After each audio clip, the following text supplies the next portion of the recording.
While millions of people are screaming at their TVs, painting their faces, and emotionally breaking down because 11 strangers lost a game, there's a massive group of people who just don't care. And here's the crazy part. According to neuroscience, those people might actually be wired differently. Stay with me, because what I'm about to tell you will completely change how you see sports-obsessed people forever, and maybe even how you see yourself.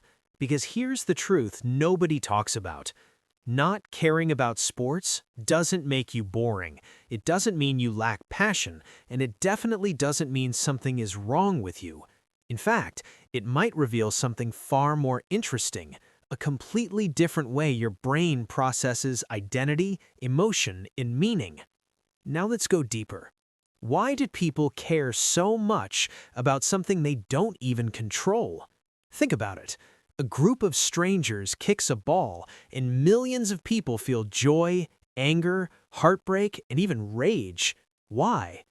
It all starts with one ancient system in your brain. Humans are tribal creatures. For thousands of years, survival depended on one thing: belonging. Your tribe meant protection, food, identity, life itself. And your brain never deleted that system, it just upgraded it. Today, that tribe instinct shows up in sports. Jerseys, colors, stadiums, rivalries. It's not just a game anymore, it's identity. When someone watches their team, their brain releases oxytocin, the bonding chemical responsible for trust and emotional attachment. That means for a sports fan, their brain is literally treating strangers on the field like family. But now here's where things take a strange turn, because not everyone experiences this. People who don't obsess over sports often show something psychologists call lower tribal identity, meaning their self-worth is not heavily tied to group wins or losses. They don't emotionally merge with a team, they observe it instead of becoming it, and that changes everything. Studies on social behavior suggest these individuals show weaker us versus them reactions. Translation: they don't automatically feel hatred, pride, or emotional attachment just because their side is involved. But wait, this is where it gets even more interesting, because the real intensity isn't in the emotions you see, it's in the brain activity you don't see. When a sports fan is watching a close game, their brain enters a prediction loop. Dopamine, the same chemical tied to motivation and addiction, doesn't just release when something good happens, it releases when something might happen.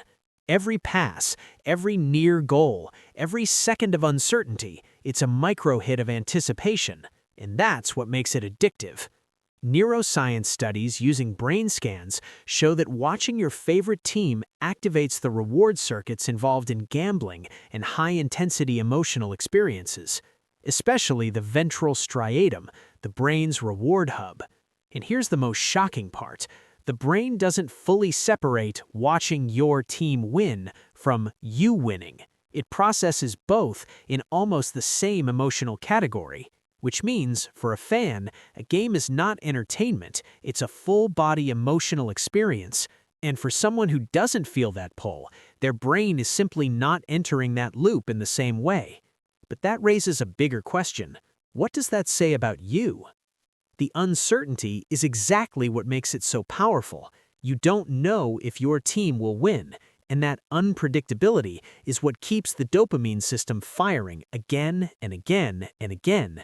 It's called intermittent reinforcement, and in psychology, it's considered the most addictive reward schedule known to science, not because rewards are frequent, but because they're unpredictable.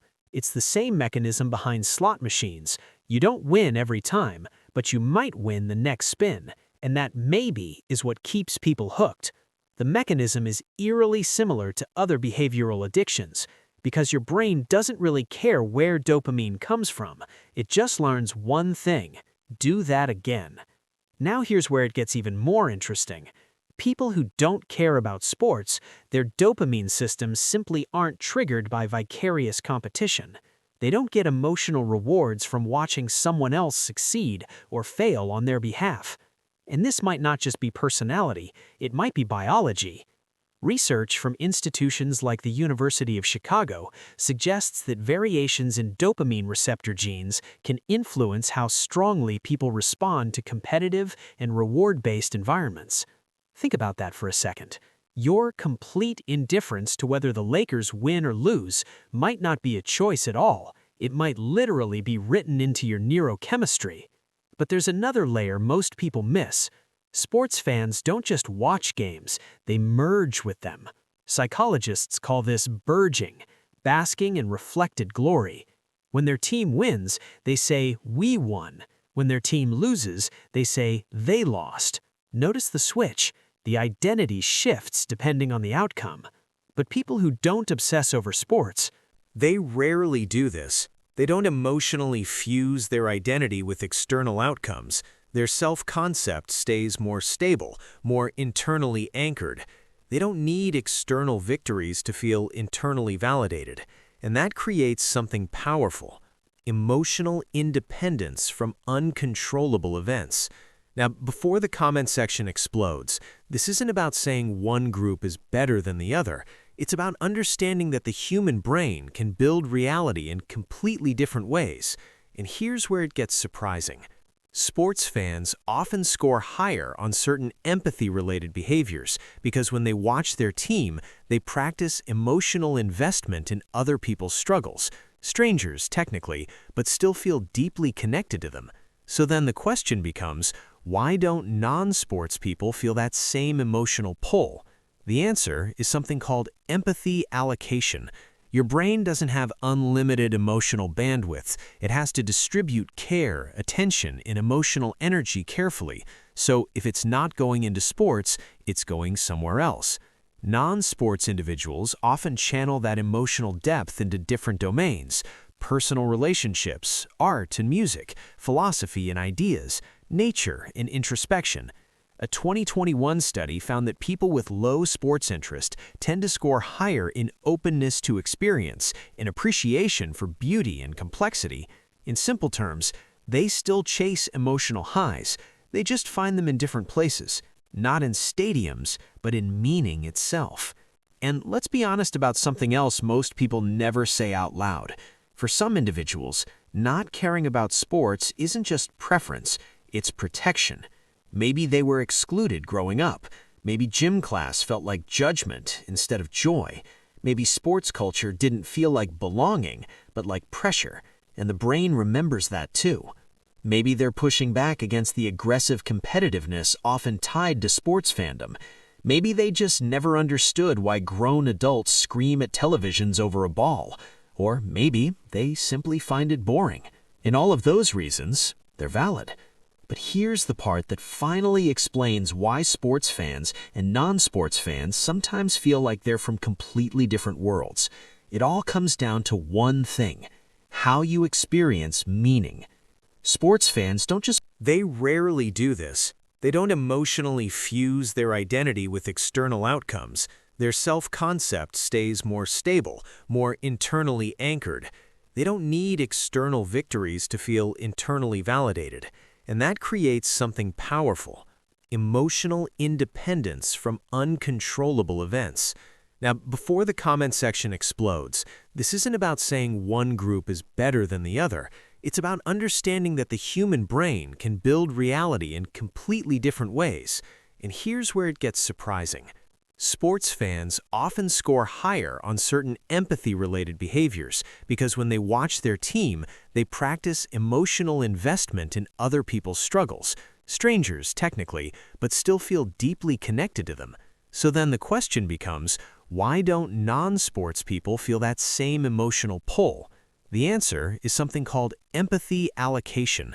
Your brain doesn't have unlimited emotional bandwidth. It has to distribute care, attention, and emotional energy carefully. So if it's not going into sports, it's going somewhere else. Non-sports individuals often channel that emotional depth into different domains: personal relationships, art and music, philosophy and ideas, nature and introspection. A 2021 study found that people with low sports interest tend to score higher in openness to experience and appreciation for beauty and complexity. In simple terms, They still chase emotional highs. They just find them in different places, not in stadiums, but in meaning itself. And let's be honest about something else most people never say out loud. For some individuals, not caring about sports isn't just preference, it's protection. Maybe they were excluded growing up. Maybe gym class felt like judgment instead of joy. Maybe sports culture didn't feel like belonging, but like pressure, and the brain remembers that too. Maybe they're pushing back against the aggressive competitiveness often tied to sports fandom. Maybe they just never understood why grown adults scream at televisions over a ball. Or maybe they simply find it boring. And all of those reasons, they're valid. But here's the part that finally explains why sports fans and non-sports fans sometimes feel like they're from completely different worlds. It all comes down to one thing: how you experience meaning. Sports fans don't just watch games, they experience stories, the underdog arc, the comeback, the dynasty, the rivalry. It's not just sport to them, it's narrative. And narrative is powerful because it gives chaos a storyline and randomness a purpose. It turns uncertainty into meaning. But people who don't care about sports often see that same randomness very differently. They think, why would I emotionally invest in something I can't control, played by people I don't know, in a game that doesn't affect my actual life? And here's the truth: they're not wrong, but sports fans aren't wrong either. It's just two different ways the human brain tries to solve the same problem. How do I create meaning in a chaotic world? One group finds epic meaning in a championship run. The other finds it in a book, a relationship, a creative pursuit, nature, or scientific breakthrough. Different stories, same psychological need. Researchers describe this difference as parasocial investment versus direct engagement. Sports fans form one-sided emotional bonds with teams and players. They feel connected, even though nothing is actually reciprocal. Meanwhile, non-sports individuals tend to invest emotionally where their actions actually matter, where effort changes outcome, where they are participants, not spectators. And neither approach is better. They're just different survival strategies for emotional fulfillment. Psychologist Mihai Csikszentmihalyi, who studied optimal human experience, found that flow states, those moments of deep absorption where time disappears, can be achieved through almost any activity. For some people, that flow happens while watching sports. For others, it happens while building, creating, learning, or thinking. And here's the twist most people miss. People who don't obsess over sports often feel more present in their own lives, not because they're above it, but because their attention isn't constantly pulled into someone else's emotional timeline. They're engaged in their own, and there's something quietly powerful about that. So what does all of this actually mean? If you don't care about sports, you're not missing some essential human experience. You're not broken, you're not disconnected, you're just calibrated differently. Your reward system, your identity wiring, your emotional focus, your meaning-making process, all of it is simply tuned in another direction. And that's not a flaw, it's variation. So the next time someone asks you, "Did you see the game?" and you genuinely couldn't care less, remember this: you're not missing out. You're just playing a different game entirely, one that might, just maybe, have higher stakes in your own life. And if this resonated with you, you'll probably find it fascinating why quiet thinkers process reality differently than everyone else, and how that might actually be their biggest hidden advantage. If this video made you see things differently, don't forget to subscribe, because on this channel we break down psychology, behavior, and hidden patterns of human thinking in a way that actually makes sense. And make sure to hit the bell icon so you never miss a new video, because the next one might completely change the way you see yourself again. See you in the next one.